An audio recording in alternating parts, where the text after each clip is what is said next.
Neuralinks made history with a technological mind freak because we just witnessed one of the most impressive technological feats in recent years. The geniuses at Neuralink, led by Elon Musk, achieved something that was thought to be pure science fiction until now. They made telepathy a reality. In a mind-blowing live demo, Neuralink allowed a person to use just their thoughts to wirelessly control a computer and play games. Yes, let that sink in. He could control a device and play games with zero physical inputs purely by brainwave. So buckle up and let's check out this demo. Should be streaming live here. Hello world, how's it going out there? My name is Bliss and I'm an engineer at Neuralink.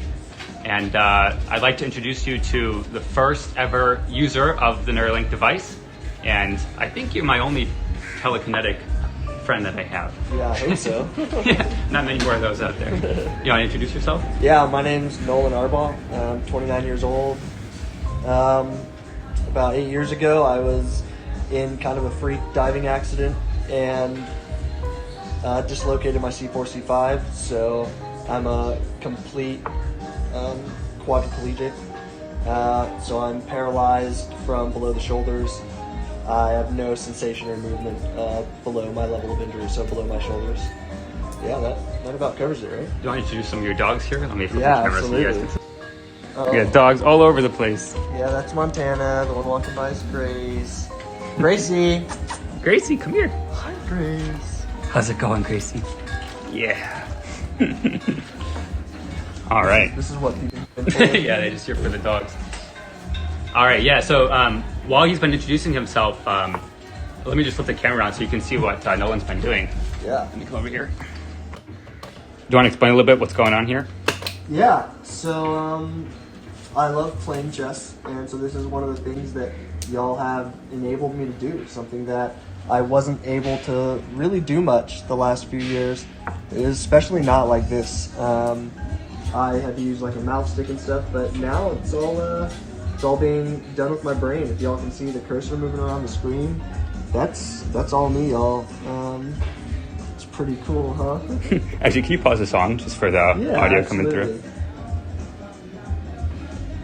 And that was also done with your brain? Yep. It's all brain power up there. Can you explain a little bit just to people who maybe don't have any context on this field or what's going on here? How are you able to actually move the cursor? Yeah, so we started out with trying out a few different things. We basically went from what we call kind of differentiating, like imagined movement versus attempted movement. So a lot of what we started out with was attempting to move. So I would attempt to move, say, my right hand, left, right, forward, back. And from there, I think it just became intuitive for me to start imagining the cursor moving. Basically, it was like using the force on a cursor, and I could get it to move wherever I wanted. Just stare somewhere in the screen, and it would move where I wanted it to, which was such a wild experience. This guy wants to know if you feel like a wizard. Yeah, right. It's crazy. It really is. It's so cool. I'm so freaking lucky to be a part of this and stuff. I mean, every day it seems like we're learning new stuff, and I just can't even describe how cool it is to be able to do this. Do you want to briefly talk about a little bit, I guess, what have you been using this for outside of these sort of research sessions, or when you're just playing chess? What are some other things you've been getting value from this from? Yeah, so one of the first times y'all gave me complete control over this, I actually stayed up until, I don't know, like 6 a.m. playing Civilization 6. It was worth it, I guess is the best way to put it. It was awesome. I had basically given up on playing that game just because of how, it's a big game, and the amount of time that it takes to sit in on it it's just a lot, and I have to worry about a lot of things, getting pressure sores and things like that. So I just wasn't really able to play it as much as I wanted to, and y'all gave me the ability to do that again, and I played it for like 8 hours that day. So I do that. I It's read like sometimes. 6 p.m. It was it was worth it. I guess is the best way to put it.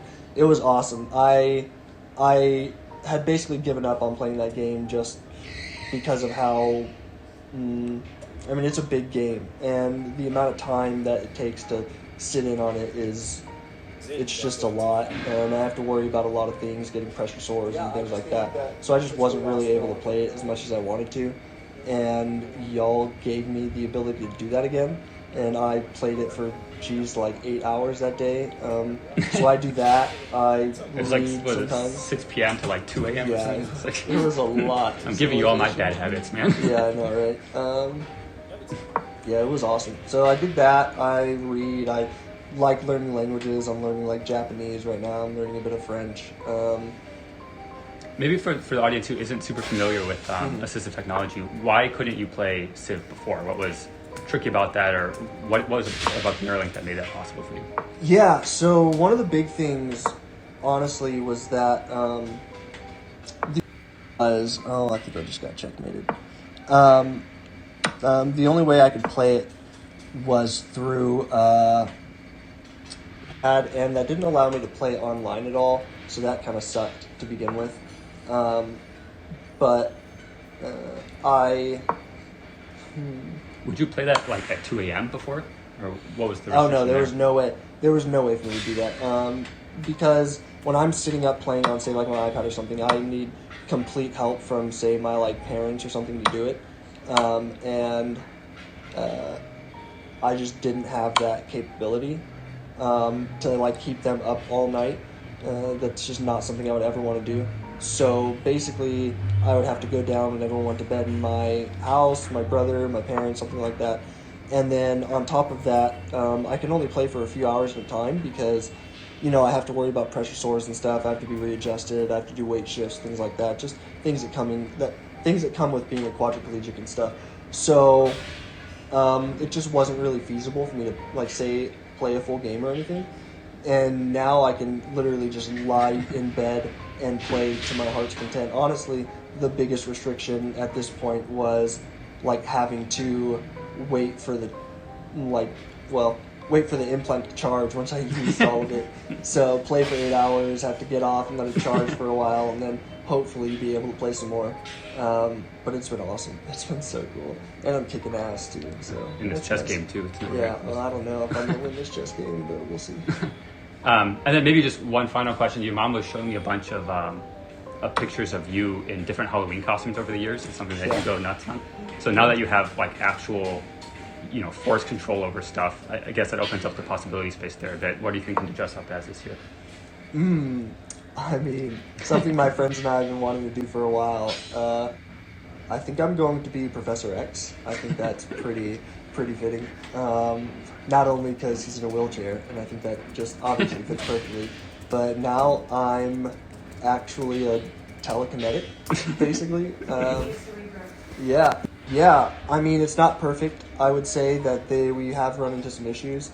I don't want people to think that it is like this is the end of the journey. There's still a lot of work to be done, but it has already changed my life, and I think that people who are thinking about, saying, applying for the human trials, or are thinking about, finding some way to help out with this, to, do your part. That's the reason I got into it, was because I just wanted to help. I wanted to be a part of something that I feel like is going to change the world.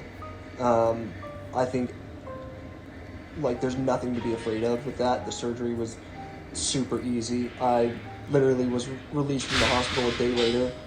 I have no, cognitive impairments. This is such a monumental achievement, it's hard to overstate the sheer amazingness of all of this. Telepathic abilities that were reserved for X-Men and Jedi are now made possible by breakthrough Neuralink technology. This is undoubtedly a landmark achievement with profound implications. Being able to control devices and digital interfaces directly through thought alone via a brain-computer interface opens up new frontiers in human-machine interaction. What do you guys think? Let me know in the comments below.